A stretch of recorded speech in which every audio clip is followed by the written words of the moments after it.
Salve, salve, Sinfonia! Fala, galera! Se vocês não sabem onde estão, vocês estão no Maestcast. Esse é mais um episódio que nós estamos aqui reunidos. Meu nome é William Santana. Estou mais uma vez acompanhado pelo meu amigo Leonardo Hicks, amigo fiel escudeiro. E hoje nós temos a presença do nosso ilustre convidado, o André, que é anestesiologista aqui do Hospital Bruno Borne. É um parceiro nosso e preceptor também na anestesia, né, André? Isso aí. Vou passar a palavra para ele, já para ele se apresentar e para a gente seguir a conversa. Tá bem, então, meu nome é André Ronck, né? Eu sou catarinense e vim parar aqui em Lajeado depois de uma longa história, né? A gente vai, Vamos conversar. ao longo da conversa, dar alguns toques a respeito, né? Então, assim, eu trabalho no Hospital Bruno Borne agora há 3 anos, né? Vamos começar do início, sou formado pela Universidade Federal do Rio Grande do Sul, né? Então, me formei na URGS em 2016. Ali, entre o 8º e o 9º semestre, eu fui para a Austrália, morei um ano em Brisbane, né? Estudei na University of Queensland lá. E depois disso, eu estava decidido a ir para Santa Catarina, né? Eu pensava em me estabelecer por lá de volta. E fui fazer minha residência médica, então, em anestesiologia no Hospital Governador Celso Ramos, né? Em Florianópolis mesmo. E acabei lá em fevereiro de 2020. E aí acabou que a minha noiva, né, a Luísa, psiquiatra, é daqui do Rio Grande do Sul, e a gente apareceu a proposta de vir para cá para Lajeado. A gente gostou bastante da cidade, que era uma cidade que eu não conhecia na época da graduação, e decidimos ficar por aqui também. Ela é preceptora da faculdade também, né? Então a gente está bem feliz aqui com a cidade. Ela escolheu a melhor especialidade, mas a anestesia é uma ótima especialidade também. Né? Tu tá pensando em fazer psiquiatria, né? Isso aí, a gente vê assim que tem algumas pessoas que vêm morar aqui em Lajeado, gostam da cidade, escolhem vir morar aqui por uma questão de qualidade de vida. Né? É muita gente de fora aqui na cidade. É uma coisa impressionante, né? Não só alunos, mas pessoas, investidores que vêm para cá. A gente vê que a cidade cresce bastante, né? Tá certo? Então acho que vamos começar. O André falou, né? Iniciou falando da graduação dele, fez graduação numa universidade consagrada como a URGS, né? Estudou em Porto Alegre. Conta para nós, André, como é que foi esse primeiro momento da graduação e até primeiramente o que te motivou a escolher a medicina? Cara, assim, ó, a medicina em si, aquela coisa de colégio, né, que eu gostava muito da matéria de biologia, sempre que falava de corpo humano, de fisiologia, aquela parte inicial, eu tinha muito interesse nisso, né. É claro que eu tive também um pouco de influência de apoio familiar, né, minha mãe adoraria que eu fosse médico, entre outras profissões, né, essa era uma das que ela apoiava bastante, meu pai também,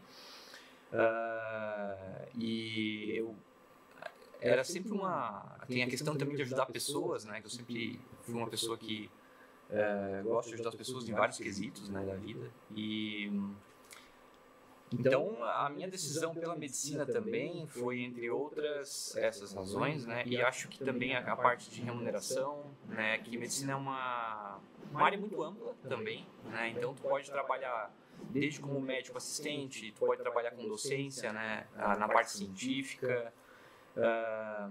E entre outras áreas que a gente nem tem ideia de como que é o dia a dia, né? Se for ver, hoje em dia a AMB reconhece como medicina do tráfego como uma especialidade médica, né? Então é muito amplo mesmo, né? Um médico legista, que é uma coisa que a gente não costuma ver no dia a dia, e o mais clássico que a gente vê por aí, cirurgião, clínico, anestesiologista, pediatra, né?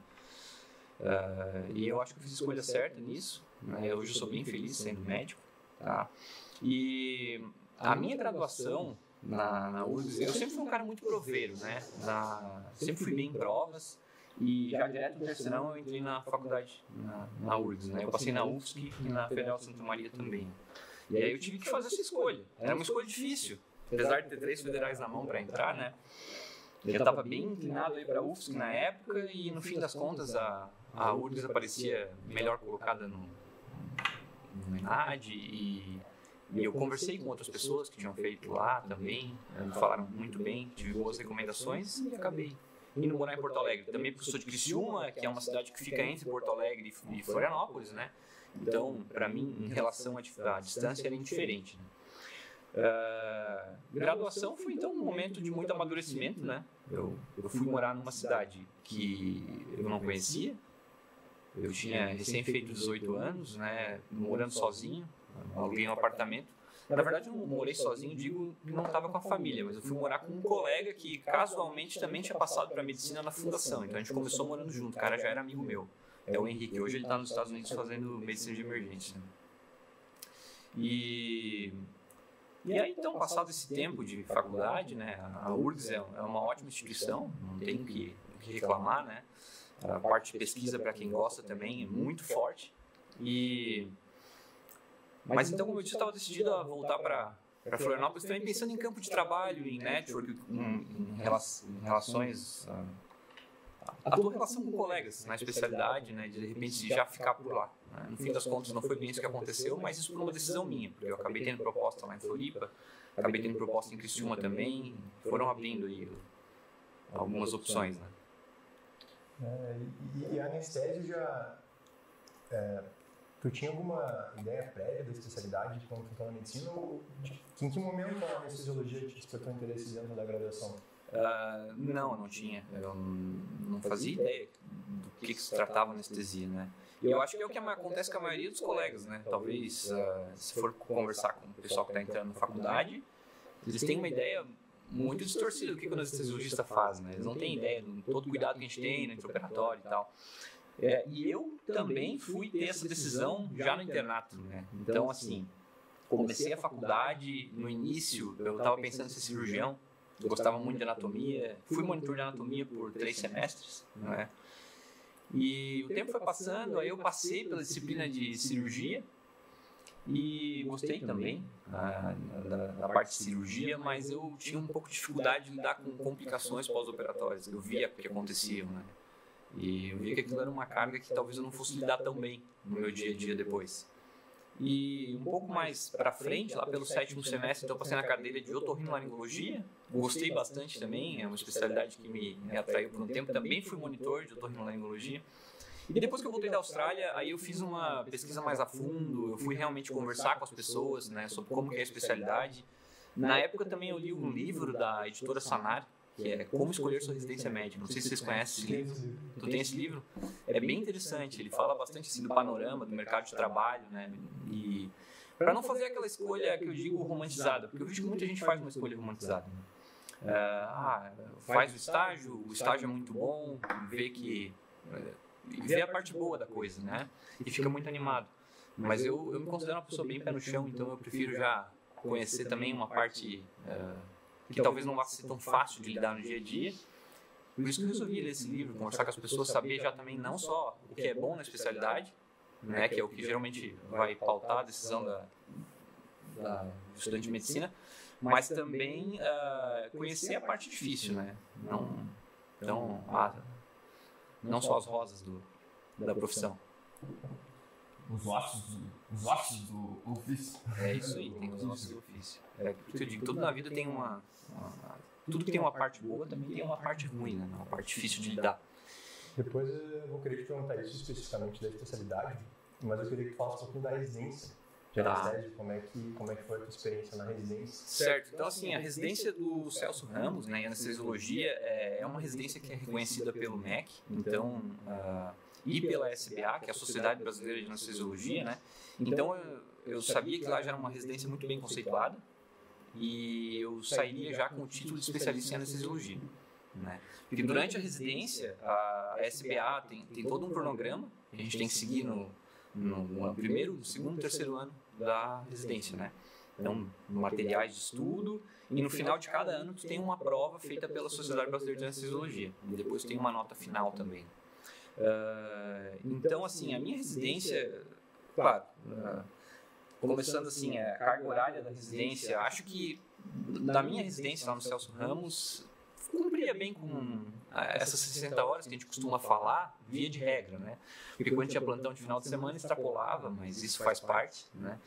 Então, assim, geralmente chegava às 7 horas da manhã no hospital, né? Ficava até o final do dia. No R1 geralmente é mais difícil, porque o R1, além de fazer toda a parte de centro cirúrgico, no final do dia ainda ia no leito do paciente fazer pré-operatório, o paciente que seria operado no dia seguinte, né? E depois, assim, à medida que tu vai evoluindo na residência, no R2, no R3, tu passa a ter mais responsabilidade, tu passa a passar por áreas que são mais complexas, né? Então tu vai passar por estágio em neuroanestesia, em cirurgia cardíaca, né? E assim, não muda tanto do R1 para R2 para R3, pelo menos a minha residência não mudou muito, tá, em relação à carga horária. Porque no fim das contas a tua responsabilidade acaba sendo muito maior, então às vezes a tua cirurgia não tem hora para acabar, né? Então se a cirurgia foi tu começou uma cirurgia cardíaca 1 da tarde, que foi até as 7 da noite, tu vai ficar até as 7 da noite, mas se entrar uma urgência às 3 da tarde, for até 11 da noite, tu também vai ficar até as 11 da noite, então varia bastante, né? E na residência, então, além de tudo isso, a minha residência é bastante forte na parte de bloqueio guiado por ultrassom. Então, aprendi bastante, né, nessa parte de bloqueio periférico, que muda completamente a anestesia, né? E passei por vários hospitais também ao longo da residência, porque a gente não fica num hospital único, né? O nosso hospital era muito forte em trauma, então a madrugada dentro pegava muita fratura exposta, né? Muito acidente de moto. Tudo que acontecia na ilha de Florianópolis era drenado por Celso Ramos. Então, já peguei vários casos assim que são difíceis de falar, né? E ali tinha muita ortopedia também, tinha neurocirurgia, né? Otorrinolaringologia, oftalmologia.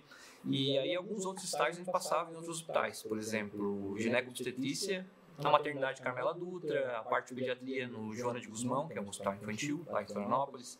Passei no Hospital de Caridade, que era um hospital onde os nossos preceptores também trabalhavam, né? Passei no estágio de cirurgia cardíaca.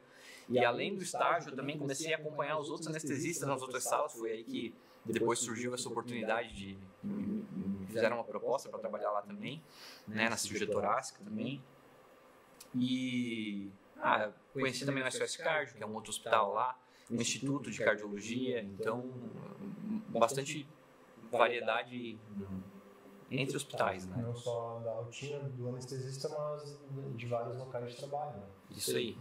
Foi bom também para isso acaba abrindo portas, né? Exatamente. Né? Principalmente uma cidade como anestésio, né? Muitas vezes o mercado acaba sendo fechado, né? Tem a parte boa disso, né? Que o anestesista, a anestesia em si é uma especialidade muito unida. Como é que eu vou dizer assim, eles formam cooperativas, né, grupos. Então, se tu chega numa cidade, por exemplo, Santa Catarina, que é o estado que eu nasci, as maiores cidades tem grupos, tem grandes grupos. Joinville tem um grupo único, que é um grupo muito grande, né? Criciúma tem 2 grandes grupos, Florianópolis tem vários, tem 3, acho que são os maiores grupos lá, e depois outros grupos menores também. E então são empresas, são sociedades de anestesiologistas com toda uma hierarquia estabelecida ali dentro do grupo.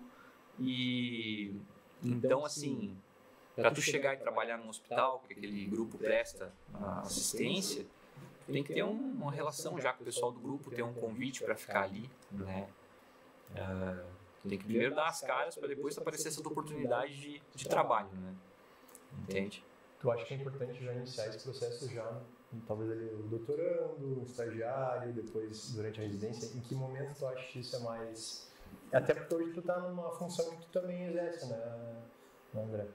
Eu acho que na graduação vale a pena o cara começar a conversar com colegas, né, preceptores, para ter uma ideia do que gosta mais, do que se adapta melhor em relação à especialidade, né? Mas eu acho que também focar numa única área acaba sendo bem prejudicial, né? Também porque muita gente sai e depois vai trabalhar como médico generalista, né, ou dá plantão em UPA, plantão em hospital.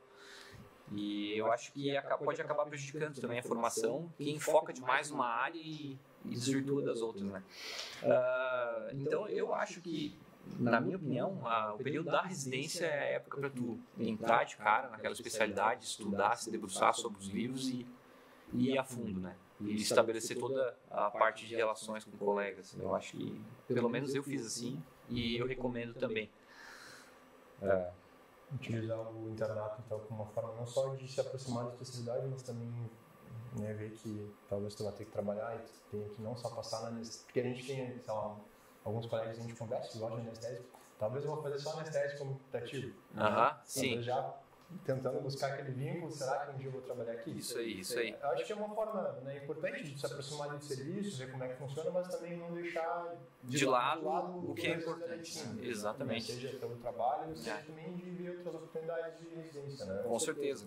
Eu acho que a gente tem que sempre entrar com olhos abertos, assim, qualquer especialidade, né? Antes de chegar e dizer porque eu não quero especialidade, eu não quero pediatria. Então, primeiro passa no estágio, faz um bom estágio, conhece, vê como que funciona, até para tu te preparar para depois, né? E depois disso tu faz a tua decisão. Eu penso assim, né? Eu entrei na residência de anestesia, eu não sabia quase nada de anestesia, cara. Eu sabia muito pouco, tá? Eu tive um estágio de anestesia na faculdade. Muitas faculdades não têm, né? Mas na URGS, ali pelo 9º semestre, eu passei 15 dias na medicina, e os outros 15 dias a gente passava entre ambulatório de dor e fisiatria, tá? Então, claro, faz procedimento, né? Lá no hospital de clínicas um pouco menos, porque lá tinha residência, né? Então, um residente de anestesia, se era para funcionar um acesso venoso central, uma artéria, uma intubação mais difícil, fica tudo pro residente, né? Ou, eventualmente, até pro staff, mas não pro doutorando, né? E... Então... Bom... isso ajudou muito a clarear a minha ideia do que eu queria, né? Eu vi que a anestesiologia é uma especialidade muito objetiva, e eu gosto muito disso. Eu sempre gostei muito de matemática, além de biologia, que eu falei para vocês, física, né? E a anestesiologia eu vejo como... Tu falou que tu quer fazer psiquiatria, né? Para mim, elas têm bastante diferença nesse sentido, porque a anestesiologia é uma das especialidades mais objetivas que tem. E psiquiatria talvez uma das mais subjetivas, né? A anestesia a gente trabalha muito com número, a gente trabalha muito com monitores, a gente define uma conduta específica, a gente vê o resultado na hora, né? Então um paciente que está instável, que tu eventualmente vai hidratar, tu vai ligar um vasopressor, muitas vezes tu vai conseguir ver já a estabilidade desse paciente, né? Ou então tu quer induzir uma anestesia, tu faz um medicamento, tu já vê que o teu paciente fica inconsciente, que ele faz apneia, né? Tu já vê mudança no padrão hemodinâmico do paciente. Então eu sempre gostei muito disso. E quando eu entrei na anestesia eu vi que era isso que eu queria mesmo, né? E como eu estava falando, eu não conhecia nada de anestesia praticamente quando eu entrei na residência. E era muito interessante porque no R1 a gente fazia mais pegava a veia do paciente, né? Fazia todo o pré-operatório. Mas em termos de procedimento no início, eles deixavam a gente fazer uma intubação traqueal, deixavam a gente fazer uma raquianestesia, né? Agora, qualquer outro procedimento ficava para um R+, entendeu?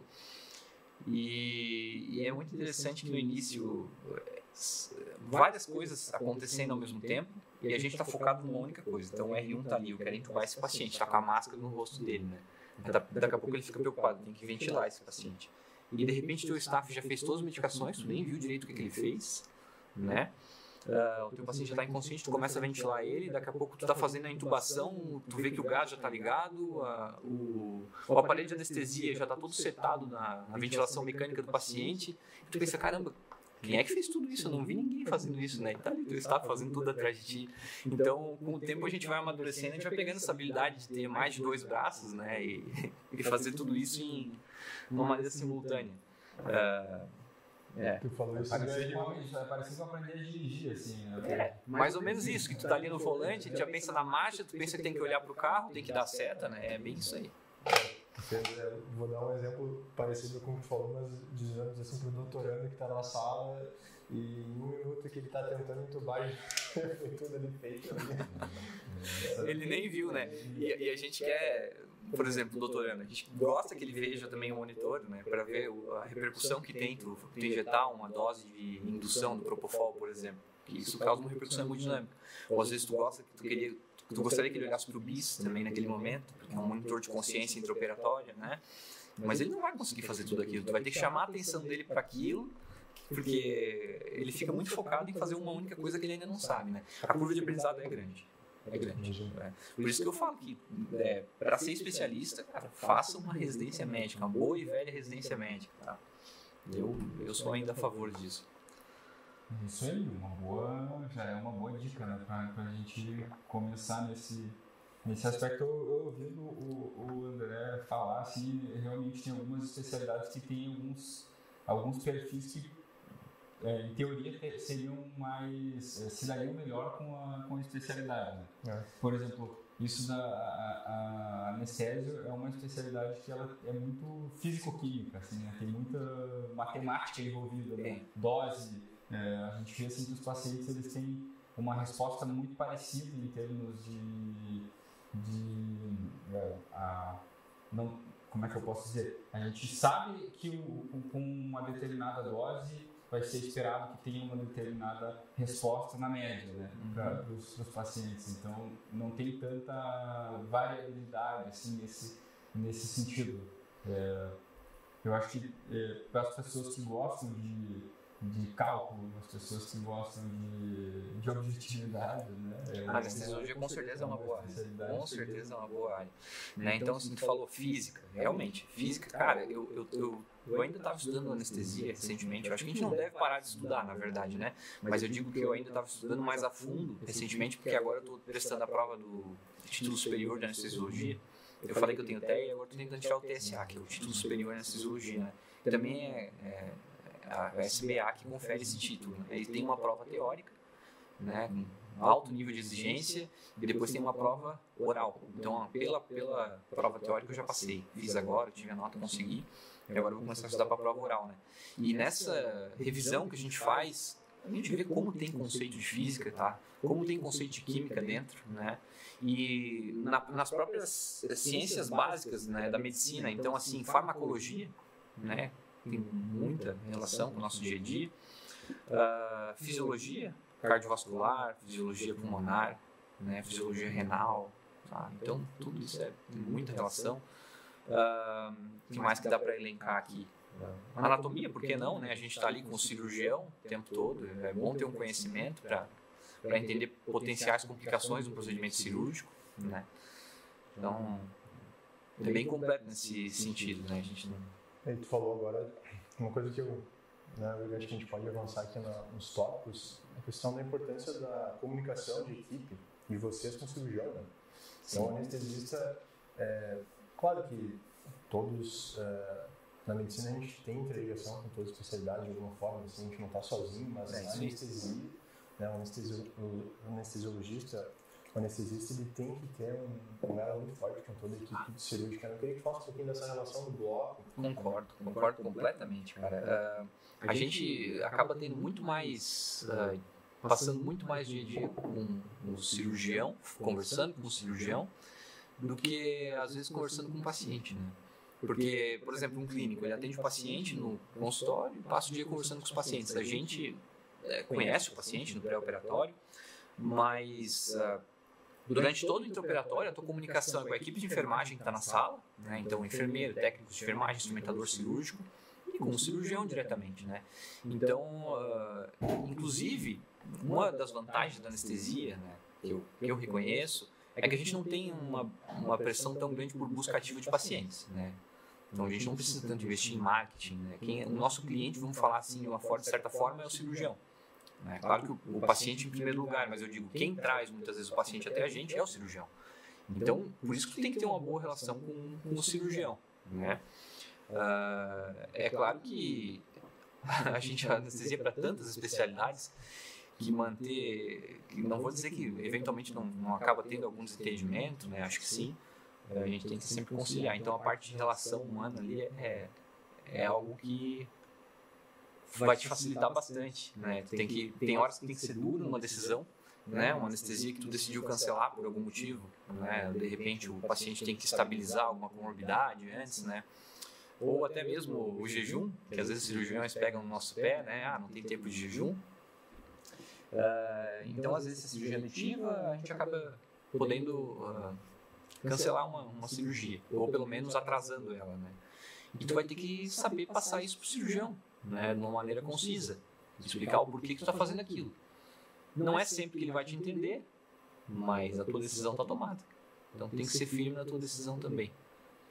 Tu falou dessa questão do marketing e tal, o anestesista muitas vezes ele é o médico profissional que o paciente às vezes não lembra. Não lembra, mas ele é fundamental. E eventualmente nem sabe que é médico. Né?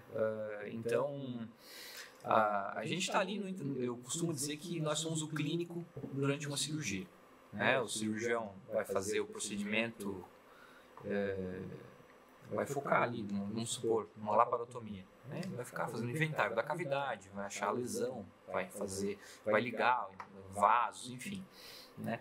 E nesse meio tempo a gente vai ter que fazer não só o paciente dormir, que é o que as pessoas acreditam que o anestesista faz, né? E realmente ele faz o paciente perder a consciência, né? Mas a gente vai ter que cuidar de toda a hemodinâmica, de toda a parte da ventilação do paciente, né? Se acontece alguma intercorrência no intraoperatório, por exemplo, um sangramento vultoso, né? A decisão de transfundir é nossa, né? O cirurgião pode também, né, conversar com a gente a respeito, mas em última instância acaba sendo nossa decisão de transfundir plaqueta, hemácias, o que seja, né? Ou a decisão, por exemplo, de eu tenho que passar para o cirurgião que aquele paciente não está bem, está instável, de repente parar o procedimento por aqui, levar para a UTI, recomeçar num segundo momento, um paciente crítico, por exemplo, né? Esse é o nosso dia a dia. E outras coisas, por exemplo, pode acontecer, eventualmente, ter uma parada cardiorrespiratória durante uma anestesia, né? Por vários motivos, né? Vários que a gente já sabe. Muitas vezes o paciente já chega grave na sala de cirurgia, né? Depois de um trauma, por exemplo, um paciente séptico. E em caso de parada cardiorrespiratória, o líder tem que ser o anestesiologista, né? Então a gente tem que ter esse espírito de liderança também, né? Para estabelecer ali, agora alguém vai massagear o paciente, alguém vai começar a fazer droga, eu vou fazer intubação, né? Já peguem o carrinho de parada, chamem ajuda, vamos hidratar, vamos direcionar a terapia que o paciente precisa, né? Então a gente tem que ter esse espírito de liderança também.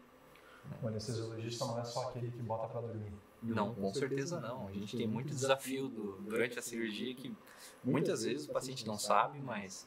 E ainda bem que não sabe, algumas coisas é bom que eles não saibam, porque são coisas que têm riscos, né? E a gente tenta passar alguns riscos, né, da cirurgia também na avaliação pré-operatória, mas claro que a gente não tem como passar tudo que pode acontecer durante uma cirurgia, né? Mas a gente sabe, apesar de falar isso tudo, que a anestesia é uma das especialidades que tem muita segurança, né? Muita segurança mesmo, tanto que a gente acaba comparando com a aviação hoje em dia, né? Na aviação a gente tem um momento que o avião vai decolar, né? Assim como na anestesia tem um paralelo que é o momento que está sendo feita a indução do paciente. São momentos que tem uma propensão um pouco maior a ter alguma complicação, né? E depois tu tem o voo, vamos dizer, de cruzeiro, né? Quando o avião está lá em cima, eventualmente vai enfrentar alguma turbulência. E tem o intraoperatório também, né? Logo depois da indução, antes da extubação ainda, nesse intraoperatório. Também podem acontecer intercorrências, mas menos do que no período inicial. E depois tem o período de aterrissagem, que é quando a gente tem o despertar, né, a extubação do paciente e quando é transportado para a sala de recuperação, para a UTI. E a gente tem que estar sempre próximo para deixar o nosso paciente mais bem assistido. Perfeito. Às vezes aquela anafilaxia bem nos 49 do segundo tempo. Pode acontecer, pode acontecer. Só vamos voltar agora para a tua... Quando tu faz esse comentário, tá? Da anafilaxia? Isso. Tá. O áudio tá beleza? Certo. Tá, show. Aquela anafilaxia bem aos 49 do segundo tempo também, né? Pode acontecer, né? Só quem faz muita anestesia sabe, né? Alguns medicamentos que a gente usa em anestesiologia, principalmente bloqueador neuromuscular, antibiótico, ou mesmo látex, né? Podem ter relação. E muitas vezes o paciente nem tem uma história prévia, né? A gente vai perguntar na consulta pré-anestésica se ele tem alergia, se ele tem história de anafilaxia, né? Se ele sabe, se ele tem algum conhecimento disso. Eventualmente o paciente não sabe, né? E pode se desenvolver no intraoperatório, né? Do nada. O paciente começa a ter hipotensão, começa a mudar a ventilação, de repente tu vê que fica com pressão de pico aumentada, não consegue entregar aquele volume que tu precisa na ventilação, e a gente vai precisar estabelecer toda a terapia para isso, né? A gente tem que ser rápido também. Por isso que a gente tem todos os monitores ali, a gente tem um monitor para ter um diagnóstico mais rápido e começar a tratar o quanto antes o paciente. Não dá para perder tempo na mesa cirúrgica. Sem dúvida, não. Também a gente brinca, eventualmente, que na anestesia a gente tem horas de tédio, né? Mas tem minutos de pavor. E é verdade isso. As boas mesmo são as horas de tédio, né? Porque horas de tédio quer dizer que a tua anestesia está indo bem, que não está tendo nenhuma intercorrência, tá? E bom, os minutos de pavor a gente já falou bastante a respeito deles, né? Quais são os minutos de pavor mais presentes na rotina do anestesiologista? Quais são as coisas que mais... Aplicações mais comuns, né? Então, por exemplo, numa intubação, né? Intubação orotraqueal, a gente pode ver um broncoespasmo logo depois da intubação, se o paciente não está no plano anestésico adequado, né? E aí tu tem que estabelecer toda a terapia para isso, né? A gente sabe, desde broncodilatador, eventualmente adrenalina, pode precisar aprofundar o plano anestésico, atropina, enfim, né? Não vou entrar nesse como que se trata isso, mas, por exemplo, laringoespasmo também, né? Que são como se fosse um fechamento das cordas vocais. Isso é bastante comum, principalmente em crianças, né? No momento da extubação, se tem alguma secreção, se tem sangue, e é um momento que tem que agir muito rápido, porque o teu paciente ele tem drive, ele tenta ventilar e ele tem uma porta fechada, simplesmente não está passando um fluxo de ar decente por ali, né? E criança, por ter uma capacidade residual funcional muito menor, ela faz hipoxemia muito mais rápido, né? Então tu tem que começar a lhe dar o O2 100% para o paciente, oxigênio, né? Pressão positiva, se for preciso aprofundar o plano anestésico, fazer propofol, em último caso succinilcolina, e assim vai, né? Porque senão teu paciente começa a ficar cianótico, o oxímetro só caindo, né? Ele tem que chamar ajuda, lógico, né? A gente sabe que o caminho final pode ser uma parada cardiocirculatória. Então, ou por exemplo, depois de uma raquianestesia, que o bloqueio pode ficar muito extenso, o paciente fazer muita hipotensão, né? Uma via aérea difícil. Um paciente, principalmente se é uma via aérea difícil que tu não suspeitava, que daí tu não está preparado, né? A gente faz a avaliação da via aérea para reconhecer. Tem pacientes que a gente já sabe, esse paciente é difícil de intubar, ele é retrognata, ele não consegue abrir bem a boca, né? Então já vai mais bem preparado, já tem um colega para te ajudar, né? Agora, se é um paciente que tu não suspeita disso, tu descobre que ele tem uma via aérea difícil, tu vai ter que manter aquele paciente bem sem intubá-lo, né? Seja com uma máscara laríngea, seja ventilando na mão. No último caso, fazer uma cricotireotomia por punção, né? Eu nunca precisei disso, né? Ainda bem, mas são vários passos que a gente tem que fazer, momentos críticos, exatamente. O cirurgião aqui do meu lado, né? Provavelmente, quem sabe, cenas dos próximos capítulos, mas vai precisar muita parceria dos anestesiologistas aí. Né, Maria? Tem tempo pela frente aí. E vamos focar no bom vínculo com o anestesista, né? O anestesista ele tem essa missão, né, de fazer, o André falou, né, muitas vezes é lembrado como aquele que faz dormir, mas também é o que faz acordar, né? Também, duas coisas, exatamente. Né? Tem alguns pacientes que comentam contigo, eu quero acordar depois. É uma resposta também, né, cara? Com certeza, é muita responsabilidade. André, queria que a gente chegou a comentar das dificuldades, né, da anestésio, das vantagens da especialidade. Eu gostaria que colocasse numa balança, mais ou menos, isso para alguém que está pensando na especialidade. A gente tem vários colegas que pensam em anestésio, passaram com vocês ali. Claro. Principalmente mensagem para esse pessoal que... Eu fiz até umas anotações aqui porque eu já pensava, né, por mais que a gente não conversasse a respeito, em falar um pouco disso, né? Então, assim, eu botei até em tópicos aqui umas coisas que são importantes falar, principalmente para esse público que está escolhendo a especialidade médica, né? Eu brinco com o pessoal que está comigo que existem alguns critérios de exclusão para anestesiologia, né? Primeiro vamos falar das dificuldades, depois a gente fala das vantagens, né? Então, assim, plantões, né? Se tu tem um hospital que tem o sobreaviso de um cirurgião, vai ter sempre um anestesiologista sobreaviso. Pode ser no Réveillon, pode ser no Carnaval, qualquer feriado, vai ter que ter um anestesiologista de plantão. Então, se tu não quer fazer plantão, a anestesiologia talvez não seja a tua área.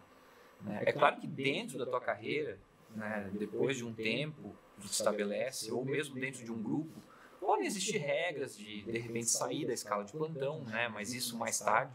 Tem lugares que não, que tem anestesistas já com mais idade no trabalho que continuam dando plantão. Então, plantão é uma realidade, né? Principalmente no início da carreira, residência, vai ter plantão, vai ter sobreaviso, vai ter chamado às 2 da manhã e a gente tem que estar ali pronto para atender na demanda do hospital, né? Além disso, a nossa carga horária, ela não é das menores, vamos dizer assim, a nossa rotina acaba sendo um pouco puxada. A gente sempre, eu digo que nós temos horários para chegar no hospital, mas a gente não tem horário para sair. tá? Então, sabe o horário que vai começar a cirurgia. A cirurgia começa às 7h30, né?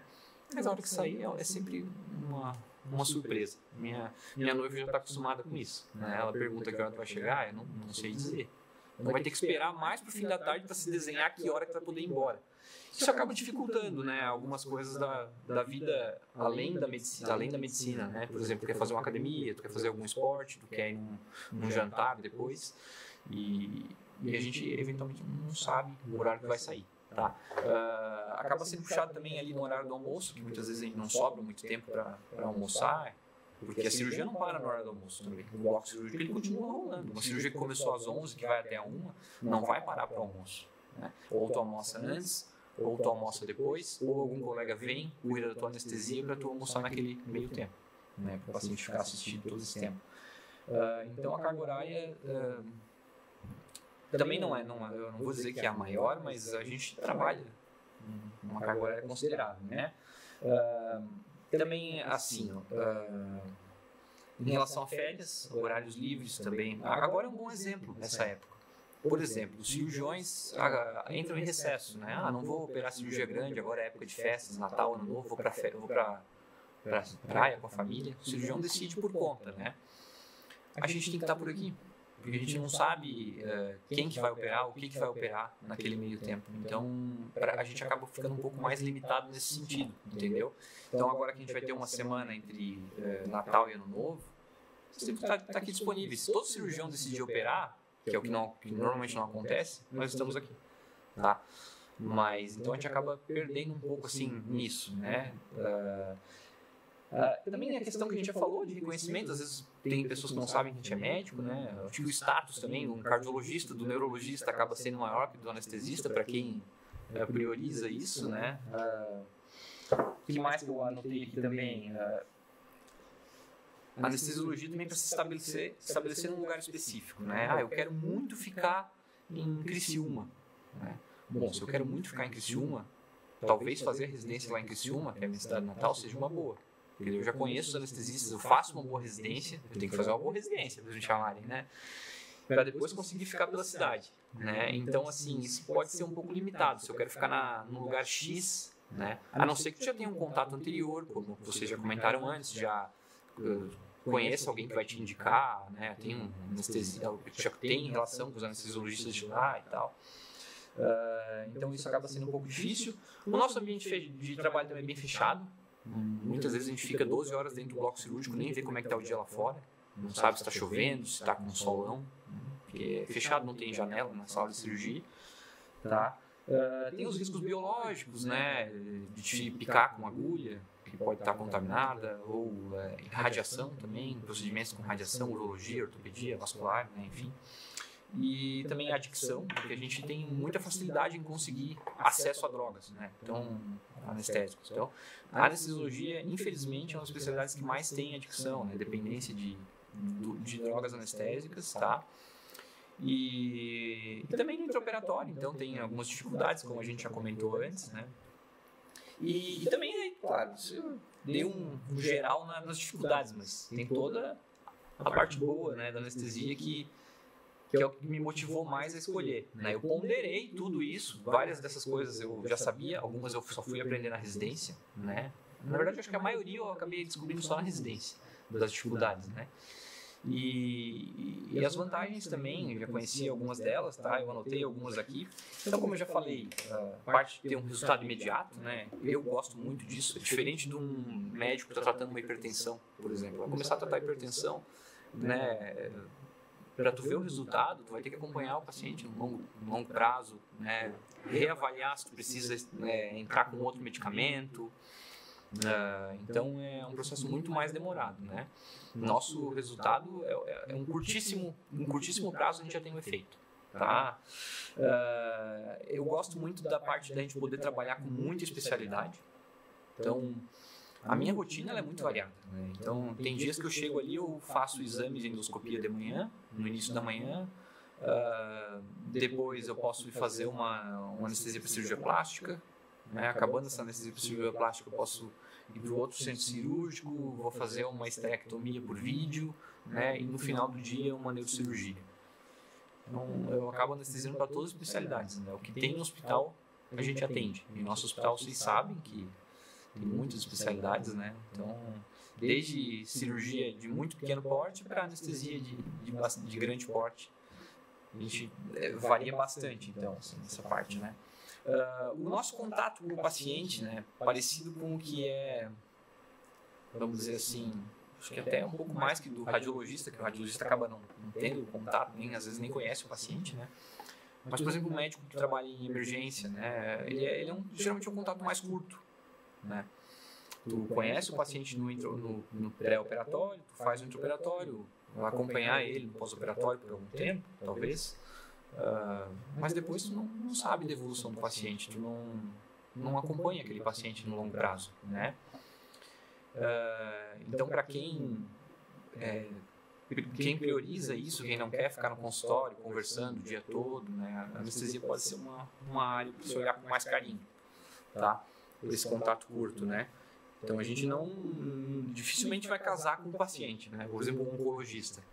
O paciente veio ali, vai tratar com um oncologista, às vezes acompanhar por anos, né? Para ver se depois se curar da doença, se vai ter remissão ou se vai ter, né? Enfim, vai ter que estar acompanhando com o oncologista por longo prazo, né? Com a gente não.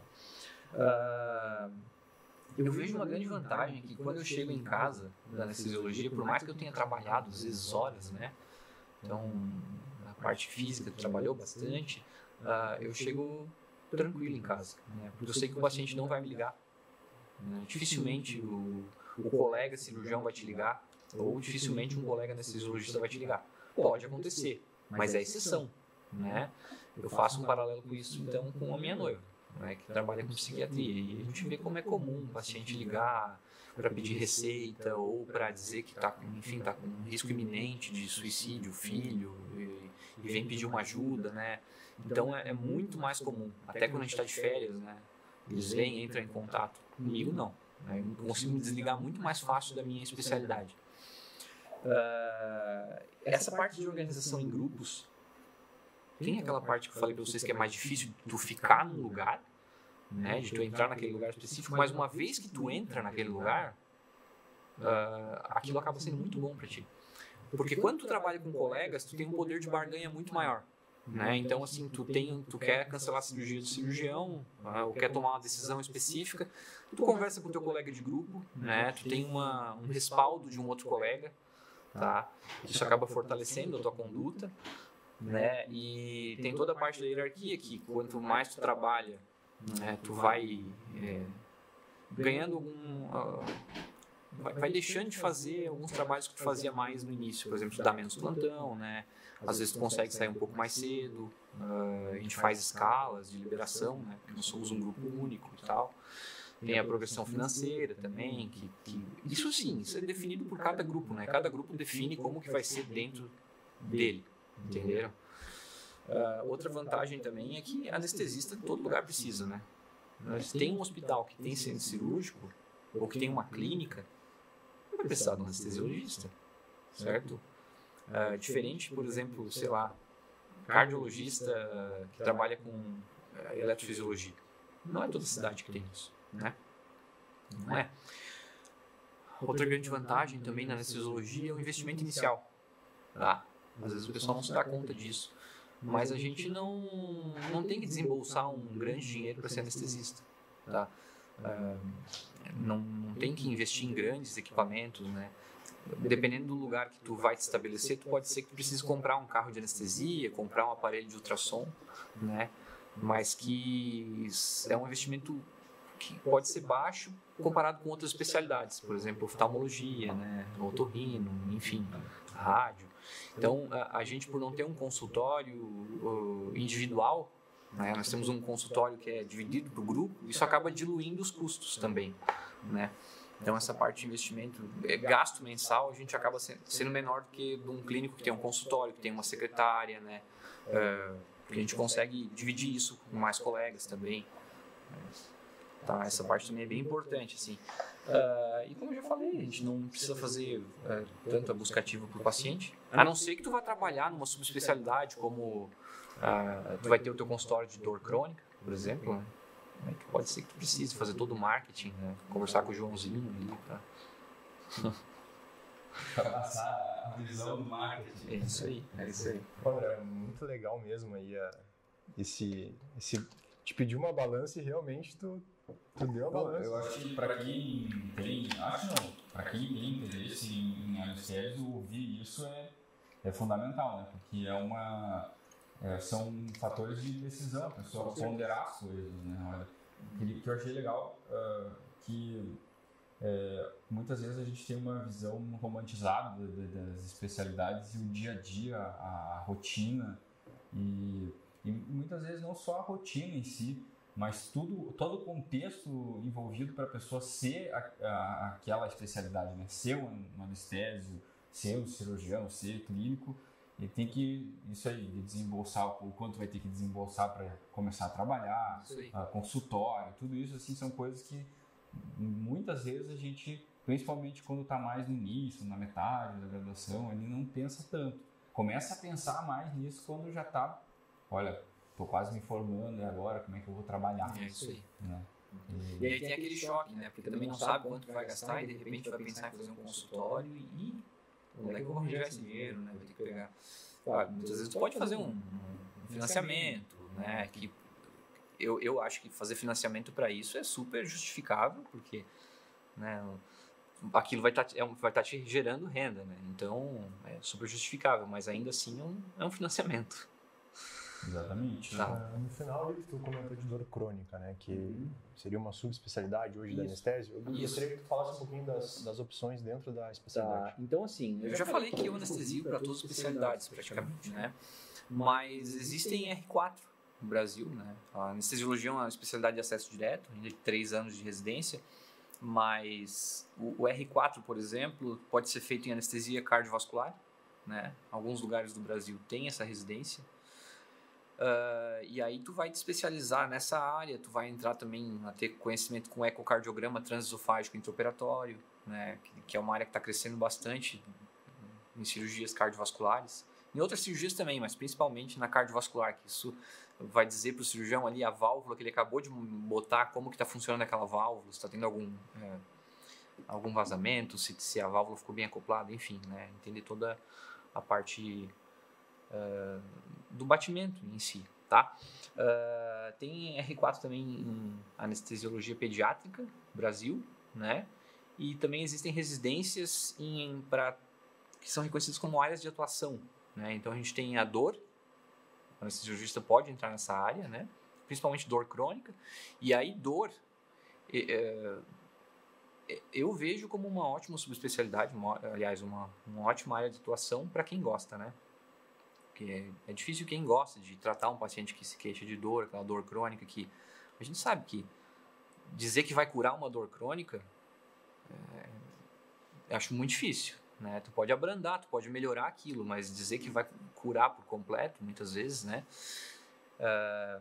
Então, é uma área que tem bastante procedimentos, né? Muitos bloqueios, enfim, instalação de bomba para infusão de medicamento, tem bastante procedimento envolvido, tá? E daí também tem a parte da medicina paliativa, né? A medicina paliativa é uma outra área de atuação reconhecida também. Até pouco tempo, para entrar em medicina intensiva também era um pré-requisito. Um dos pré-requisitos junto com clínica e outras subespecialidades era a anestesiologia, né? Hoje é acesso direto. Me corrija se eu estiver errado, mas, né? Medicina intensiva, né? Isso, eu acho que aproveitando já esse gancho de subespecialidades e, né, falou dos prós e dos contras, né, como a gente diz, né, pesando na balança, principalmente para quem está escolhendo. Eu acho que a gente já pode falar assim também para o pessoal que está interessado em anestesia, alguma dica que o André tenha, além disso já, né, que já deu algumas dicas. Alguma dica a mais, assim, André, que você tem para o pessoal, principalmente para o pessoal que tem interesse em anestésio, alguma coisa a respeito da especialidade? Aquilo que você achar conveniente de falar. Isso aí, então, primeiro, fazer um estágio em anestesiologia na graduação, né, e conversar ao máximo. Converse o máximo que tu puder com os preceptores, com os anestesiologistas, com residentes de anestesiologia, né, Ou talvez até com um colega que possa saber mais. Conversem com cirurgiões e para conhecer como que é a nossa realidade, tá? E se for fazer um estágio em anestesiologia e tu tá pensando em fazer aquilo, te doa aquele estágio, né? Vai fundo, conhece o paciente, tenta aprender sobre a técnica e te oferece para acompanhar um plantão, por que não? Né? Tu ficar só ali na eletiva durante o dia, acompanha um plantão para tu ver como que é um plantão noturno com anestesiologista, né? Ou para acompanhar uma consulta pré-anestésica, que muitas vezes o estagiário não vai acompanhar, ou se o anestesiologista trabalha com dor também, acompanhar essa parte, né? Porque a nossa rotina, apesar de normalmente ser dentro de um hospital, dentro do hospital tem vários nichos que a gente trabalha. Então, no nosso hospital, por exemplo, nós temos o centro cirúrgico, né? Nós ainda temos o centro cirúrgico ambulatorial, que é separado, que são para cirurgias menores, pacientes que vão embora no mesmo dia. Nós temos ainda centro de reprodução humana, que a gente anestesia também para punção de folículos, né? Centro de endoscopia, onde nós anestesiamos para exames de endoscopia digestiva alta, colonoscopia, eventualmente também para fibrobroncoscopia. A gente anestesia na hemodinâmica, onde são feitos angioplastia, embolização, endopróteses. Tem toda a parte do pós-operatório, de acompanhar um paciente na UTI, né, cuidar da analgesia dele, eventualmente tu instalou um catéter ou tu foi chamado para ajudar um colega, né? Às vezes nós somos chamados também na emergência ou no andar para entubar um paciente, né? O anestesiologista é o especialista que mais entuba, então ele vai ter mão com aquilo. Então, eu já fui chamado várias vezes, tanto na residência quanto aqui no hospital, para ajudar um colega a entubar. E a gente tá disposto aí a ajudar mesmo, né? Porque sabemos que é crítico, né? Isso aí. Exatamente, né? O que mais que dá para falar, então,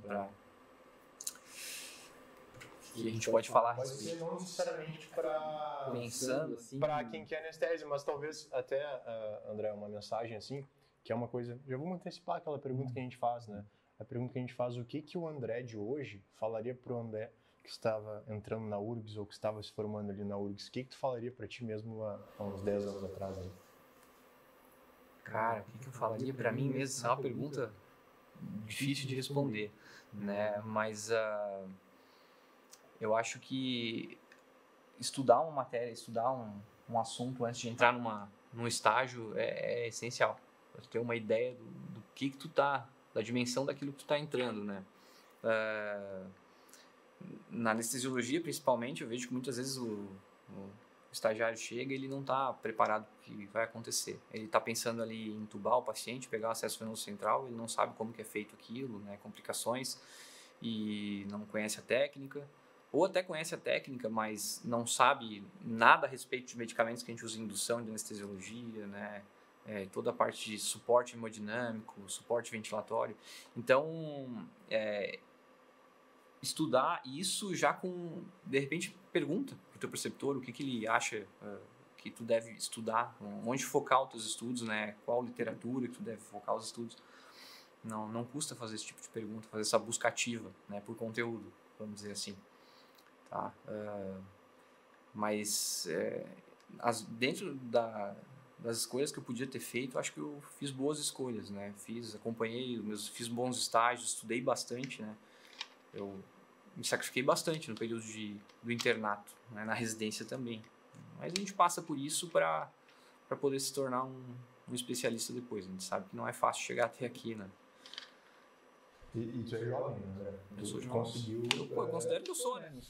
Não, tu é jovem, não. Tu conseguiu, eu acho que...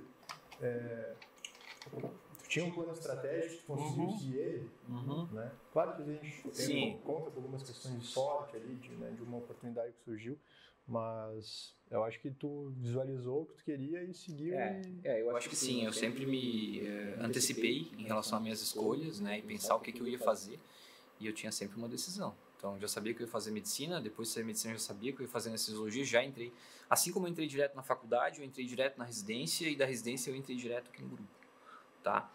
Mas isso foi uma escolha minha, né? Lógico. Eu podia ter ido para o exército também, inclusive me mandaram para Santana do Livramento. Acabou que tive sorte, não precisei ficar, porque eu não queria, né? Mas talvez fosse uma ótima ter ficado lá também, né? Teria tido muitos outros aprendizados. Mas também não é errado o colega se formar em medicina e querer trabalhar direto. Não é errado, né? Isso é uma questão de priorizar. O que tu tem como prioridade na tua vida, né? Se tu quer ter filhos antes, se tu quer ter filhos cedo na vida, que também tem vários pontos positivos que eu vejo, né? Se tu quer ainda ter mais tempo para pensar na tua especialidade, talvez seja uma boa ideia também, né? Ter tempo para estudar e amadurecer um pouco.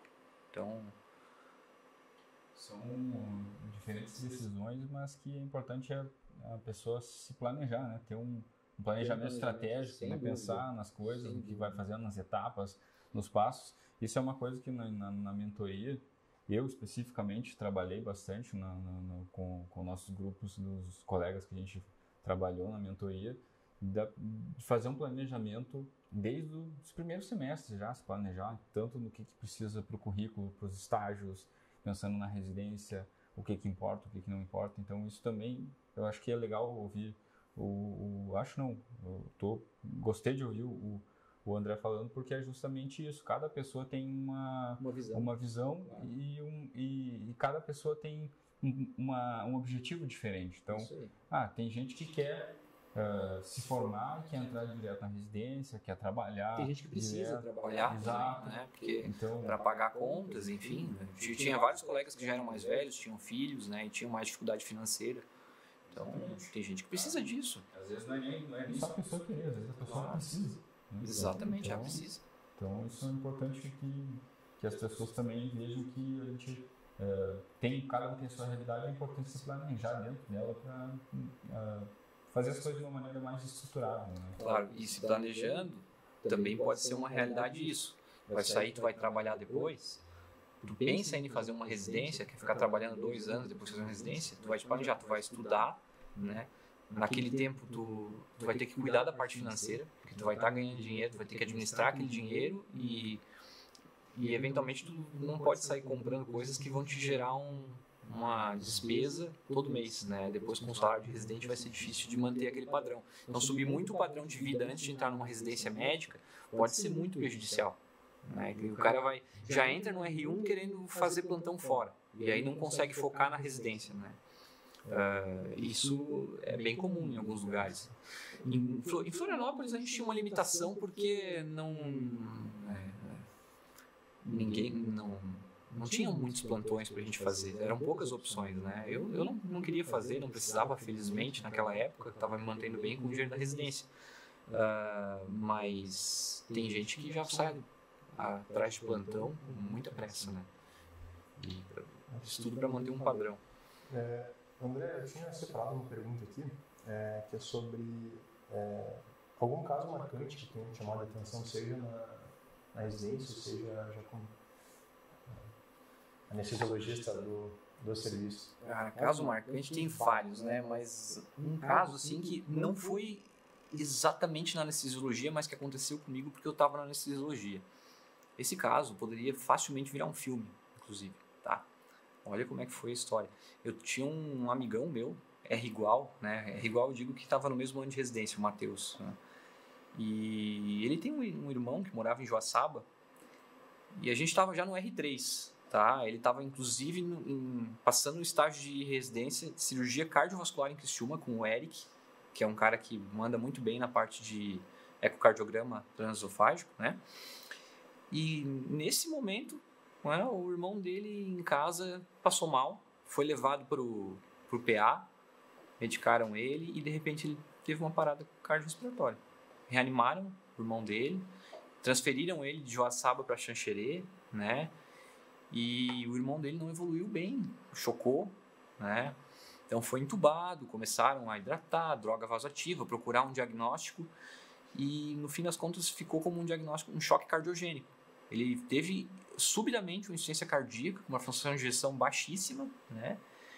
E a gente pensou, nossa, que coisa triste, o cara tinha 30 e poucos anos e parecia que, né, vai morrer.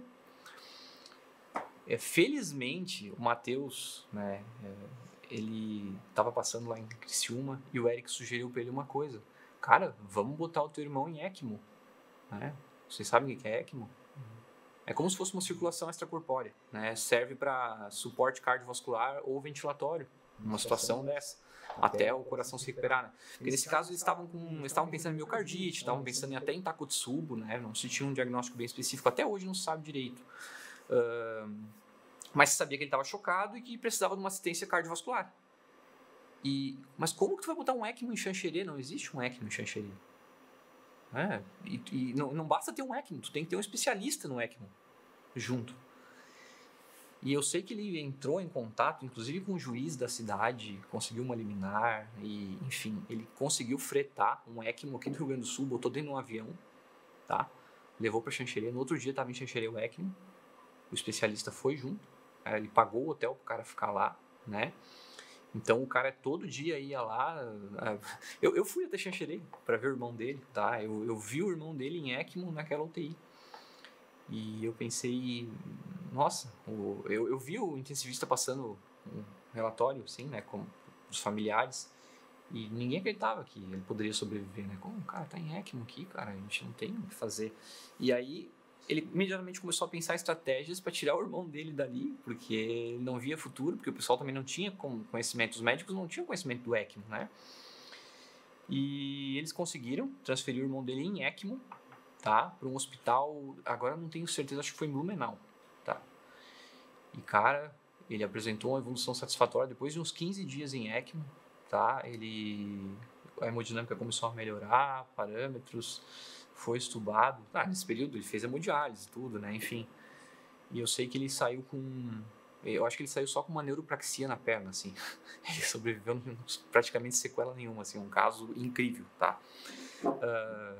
E pra gente ver como que é fantástico, né? A medicina pode realmente salvar uma vida de um jovem, cara. E hoje ele tá bem. Hoje ele tá bem. Ainda sem... Não sei se ele já tem um diagnóstico etiológico para o que aconteceu, mas a história é... Que história? É uma história, cara. Daí o filme, eu lembro que na época ele pensou, de repente, em conseguir um avião do SAMU para levar de Xanxerê até um hospital. Mas como é que vai levar um ECMO num avião? Né? Um avião, dependendo da altura também, tem toda a questão de física, de gases diluídos no ECMO, né? Não é uma coisa tão simples. Não é uma logística... Não, nada. Correios. Não, com certeza não. Com certeza não. André, tem que fazer uma pergunta que foi recebida pela gente, que é como é que vocês calculam a droga anestésica do paciente? Como é que a gente calcula a droga anestésica? É peso, idade, altura? Isso sim, né? Isso é uma coisa que a gente vai ganhando com o tempo, com o aprendizado, né? Se tu for ver no livro, o livro vai te dizer, é de 1 a 3 miligramas por quilo de propofol, né? Ou rocurônio, para uma intubação eletiva, 0,5 miligramas por quilo. Geralmente a gente fala de peso. Mas aí, dependendo da droga, aí entra toda aquela questão de conhecimento farmacológico, né? Dependendo da droga, pode ser pelo peso real, algumas drogas é pelo peso predito, né? Então, outra é pela massa magra. Então, varia bastante, né? Mas geralmente é por quilo e cada paciente tem uma resposta diferente. Então, às vezes, com a faixa etária de um paciente, né? Uma criança precisa de mais droga, um idoso precisa de muito menos droga.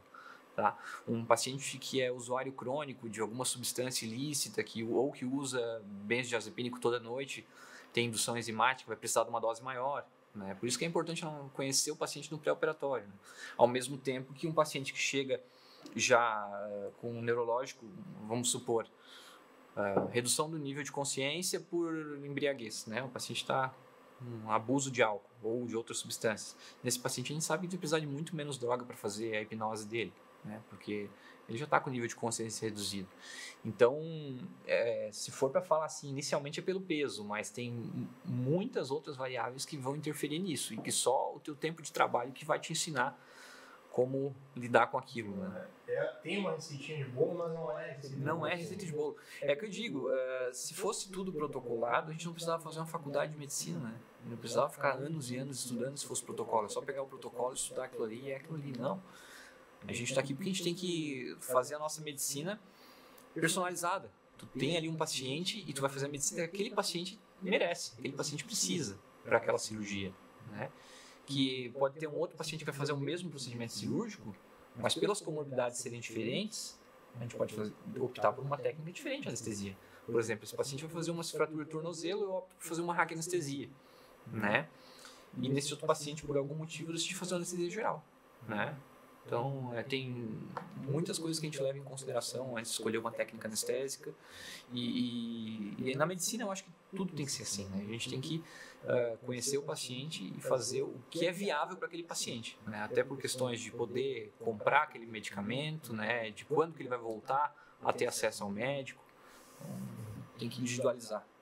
Eu tenho uma outra pergunta parecida com essa, porque eu, como formando agora, né, e alguns colegas, entra naquela questão de pegar os plantões. Né? É isso aí. E a gente sabe que tem que reconhecer o que a gente pode pegar e o que a gente não pode pegar. Né? Às vezes alguns colegas acabam se aventurando um pouco mais. Né? Sim. Que dica assim que dá para, principalmente o sol que vai pegar algum pronto atendimento ali, que pode ter alguma emergência, a própria questão dos procedimentos, né? A gente falou bastante hoje de intubação, acessamento central, um pouquinho desses detalhes. Né? É difícil a graduação te deixar completamente preparado, né? Ninguém está completamente preparado, né? Meu dia a dia é um constante aprendizado, a gente sempre aprende, né? Coisas que a gente nunca tinha visto. Mas eu não me aventuraria a sair pegando plantão sozinho em, por exemplo, uma sala vermelha logo de início, né? Eu acho que, por exemplo, se tu fica num consultório onde tu tem tempo para pensar na tua decisão, tu pode ter tempo para conversar com um colega teu, né, onde os riscos são menos iminentes, né?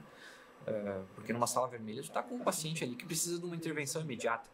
E se tu não reconhece aquilo, vai evoluir de uma maneira totalmente desfavorável.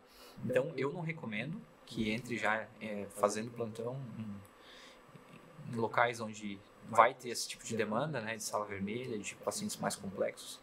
Se puder pegar plantão em algum local que tem algum outro colega próximo, ou posto de saúde também, né? E com o tempo a gente vai ganhando cancha, né? Vai aprendendo com a residência, vai aprendendo com o dia a dia. E a gente se sente mais, como é que eu vou dizer, mais confiante para poder fazer um plantão num local onde habilidades mais aprimoradas precisam... Tem alguma indicação prática assim, para o pessoal que quer melhorar essa parte, principalmente de procedimentos e de drogas? Eu vejo que, né, como formando assim, eu vejo que é uma... Porque a gente até faz alguns procedimentos com vocês no INSS, por exemplo, algumas intubações, alguns acessos, mas... Claro, tem a questão da prática, mas eu digo a questão do estudo, né, e alguma coisa de consulta, assim, que a gente consiga continuar estudando.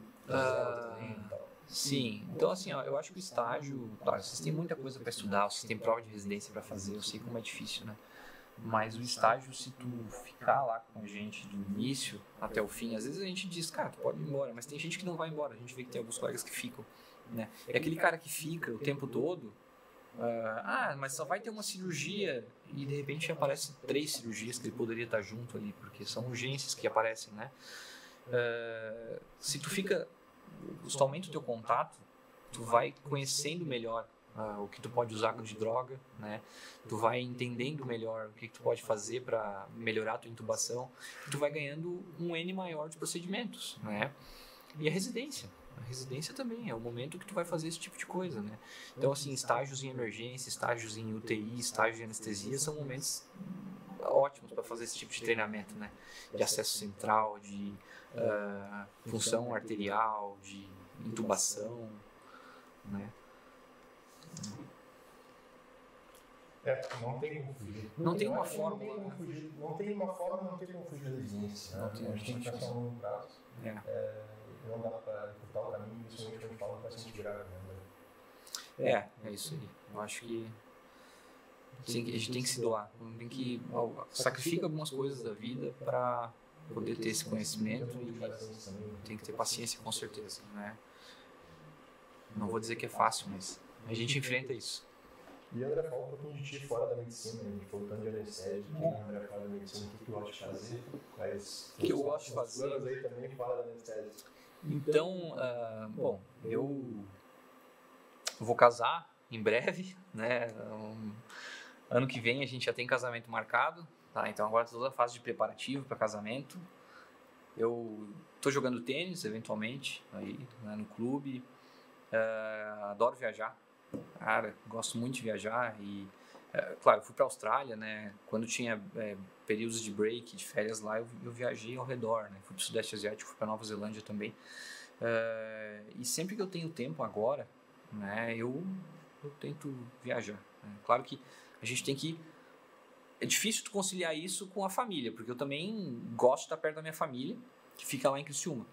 E a Luísa gosta de ficar perto da família dela também, que fica em Porto Alegre. Então a gente tem que conciliar viagem com dar atenção para minha família, dar a devida atenção para a família dela, e isso que a gente ainda não tem filho, né? Depois que tiver filho, que no futuro eu penso em ter também, num futuro não tão distante, inclusive, tá? E então viajar é uma meta de vida. Eu já,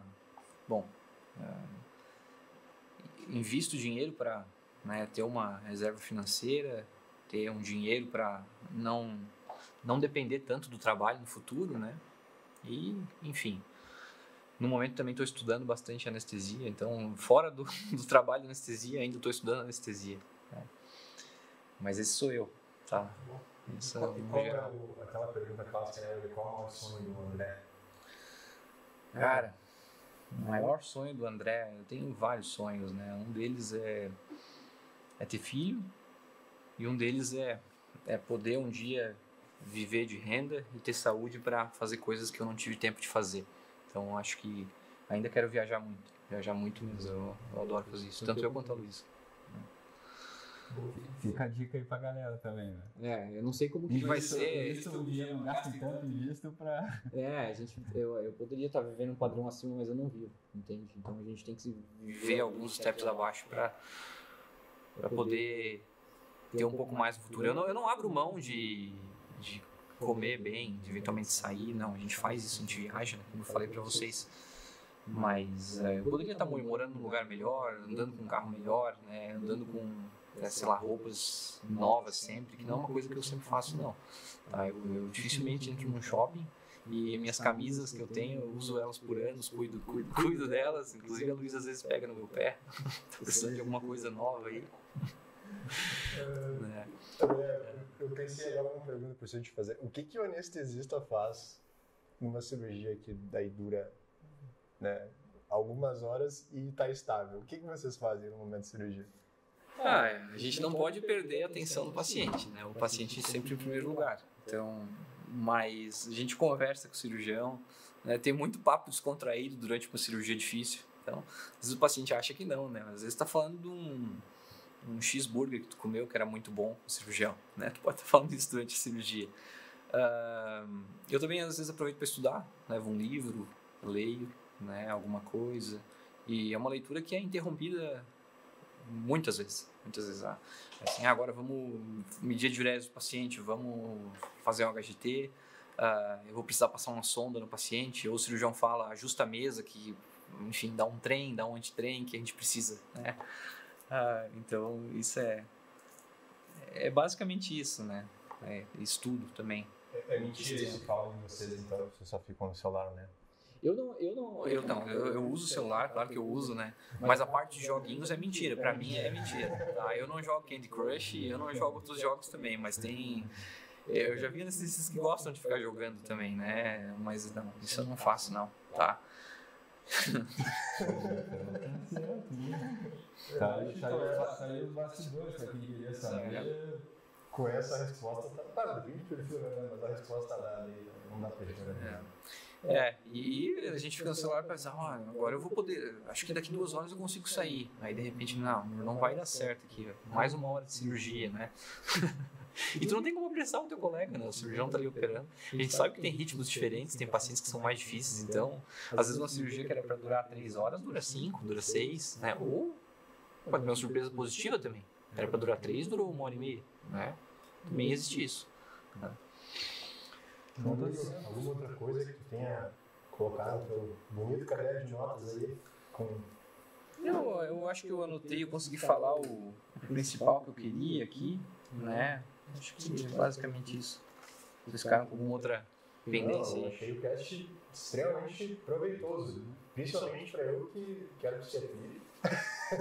Mas uma área anestésia é uma área interessante, né? Eu sempre gostei de exatas. Então tu falou várias coisas que não vou mudar de ideia, mas assim, eu acho que alguém que talvez esteja ali no ciclo clínico, entrando no internato, eu acho que se eu tivesse essa conversa com um pouco mais de antecedência, talvez eu poderia ter pensado melhor, aberto mais os olhos para aquela especialidade. Para a área de saúde mental forte, mas eu acho que hoje a conversa foi muito proveitosa para os professores.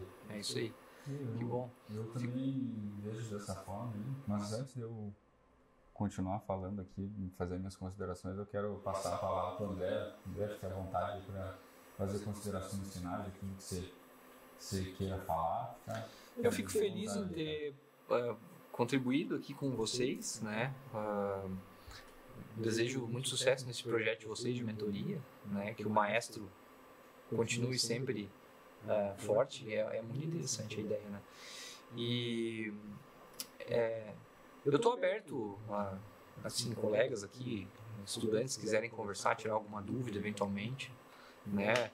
Eles vão encontrar a gente no estágio, sejam proativos sempre, né? Se apresentem. Eu falei já, estudar antes, se apresentar, conhecer o paciente, né? A gente sabe que é um monte de responsabilidade, é difícil às vezes o cara conseguir tudo, conciliando com outras coisas da vida, né? E também não ter medo de errar, né? A gente vai errar ao longo do aprendizado, não tem como a gente vai passar isso, não. Tu vai ter erros, tu vai ter momentos que tu vai ser chamado a atenção na tua residência e depois tu te dá conta que talvez fosse necessário mesmo aquela chamada de atenção, que aquilo te trouxe algum aprendizado. Então, o erro ele é bom quando ele traz um aprendizado pra gente, né? Pra gente não persistir naquele erro. Então, não tenho medo de errar também. Enfim, priorizem o que é mais importante na vida de vocês para poder fazer a escolha da melhor especialidade. Isso aí, Léo. Suas considerações aí. Só agradecer ao André pela receptividade aí, aceitou brevemente o convite. Eu agradeço também por dar esse espaço para a gente falar, que eu acho bem importante. Né? Sem dúvida, a conversa foi muito boa, adorei. Valeu. Isso aí, André, eu também agradeço. A gente estava conversando, né, pensando em trazer convidados de áreas distintas, né? A gente tem procurado variar, sim, trazer das mais diversas áreas, atender ao público da medicina como um todo, né? Quero ver vocês acharem um médico do tráfego, hein? Vou falar aqui depois. E a gente lembrou de ti, assim, né? Já trocamos ideias em outros momentos aí, agradecemos a tua solicitude aí, né? Aceitou o nosso convite com prontidão aí, veio, né? Pós-plantão? Casualidade, né? Pós-plantão, exatamente. Eu estava de plantão ontem e tive sorte, o plantão foi tranquilo. Se não tivesse sido tão tranquilo, eu poderia ter dormido um pouco, né? Porque eu ainda fui trabalhar hoje de manhã e isso também é a vantagem de grupo. A gente se organiza para, né, no pós-plantão, tu poder, no nosso grupo pelo menos, ter um período de folga, pelo menos à tarde do dia seguinte, né? E aqui estou eu, né? Obrigado por ter também deixado um pouco de distância e querendo falar da gente aí com os colegas. Eu agradeço também. Isso aí, galera. Espero que para aqueles que nos acompanharam até aqui, que tenha sido proveitoso. Para quem não conhecia um pouco mais da realidade da vida do anestésio, para ter um pouco mais de noção de como é o dia a dia, de como é a rotina. E também para aqueles que têm interesse na especialidade, já ter alguns parâmetros a mais para saber fazer as suas ponderações. O André trouxe algumas dicas aqui, então espero que tenha sido proveitoso.